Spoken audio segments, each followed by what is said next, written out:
Steelman sa Cebu Link Joint Venture natagak patay samtang nagtrabaho sa gimuntar nga headstock sa ilaw nga bahin sa CCLEX habig sa Cordova. Live-in partner sa Steelman buot mangayo og katinawan kung anong walay safety officer ni atong higayuna. Ani ang report.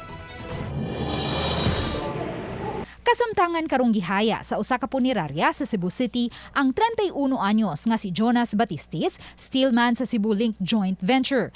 Pipila ka tuig nang nagtrabaho sa nagkadiyang construction company si Jonas, busa dili makatuo ang iyang live-in partner nga gituyo ni Jonas nga dili magsulob og safety harness. Samtang nagtrabaho sa ilaw nga bahin sa CCLEX, habig sa Cordova, kay maampingon kini sa iyang trabaho. Kaya ako amang kong duda, dugay na kay siya sa construction. Tapos ayahang scaffold gid na siya paghuman, ayahang mga trabaho magbitay nga na. Pero ang uban dili gid mo tuo na wala niya gigamit ayahang safety harness. Kay naa may uban dito na nakailag yun niya na unsa siya mo trabaho. Nagkaila si Jonah sa iyang live-in partner nga si Gracelyn Flordelis, samtang pareho silang nagtrabaho sa usa ka construction company kapin sa siyam katuig na ang nakalabay. Busa ingon na lang usab ni ana ang gibating kadismaya ni Gracelyn, human gikatahong nagdumili ang engineer nga nidestino sa dapit paghatag og katin-awan sa hitabo. Naagit tinubagon tanan, include po siguro sa contractor sa CLJV. Naalang gid. Tapos of course ang mga safety officer dapat unta kabalo man ta na finish na ang projects, pero sa ngan manggod na naapay nagtrabaho hinaot lang unta ba naon lang ta mo guide sa ilaha.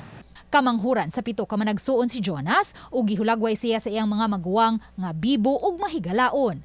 Kanunay kining makig-chat kanila ug muhatag og update sa iyang trabaho. Sakit ko damong nibati isip igsuon na mo. Sakit kaayo.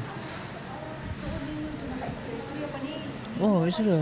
Kiring ka ni siya na mo. Nadawat na sa managsuong Batistis nga aksidente ang hitabo. Apan nang hinaot sila nga unta tumanon sa Cebu Link Joint Venture kon CLJV ang gisaad ni ining hinabang pinansyal. Matod siyang live-in partner ang miabag karon sa pagpahiluna sa patayng lawas ang Manpower Service Company.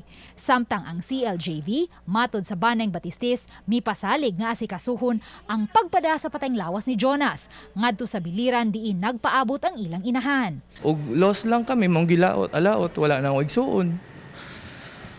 So mora to. Tanggap naman sad namo nga na itabo wala man may di mahilig og gubot, di mahilig na wala may choice. Mo naman na siya. Kung na may side na ang akong igsuon may sayop, pero not po unta nga since nakatrabaho siya, nasa siya sa inside sa trabaho na mahatag og action. Base sa investigasyon sa Cordova Police Station, mga 70 metros ang giladmon sa gitagaka ni Jonas ug wa kini magsulob og safety harness nga mo'y hinungdan sa hinanali niining kamatayon. Dito sila sa taas ng trabaho niya. Pag lockdown niya dito sa atong itawag nila o headstock, i-collapse tong na naulog tong iyang itawag nila platform ratings nga sa nagsalog sa atong iyang giagian. Moto siya nga nadala siya kaulog po ma'am. Ang Cebu Cordova Link Expressway Corporation ug ang third-party company nga Cebu Link Joint Venture sa ilang opisyal nga pamahayag parehong mipadayag og pahasubo ngadto sa nailong pamilya sa namatay ug misaad nga mohatag og hinabang ngadto kanila. Uban ni Marlon Melgazo, Luan Merondina, Balitang Bisdak.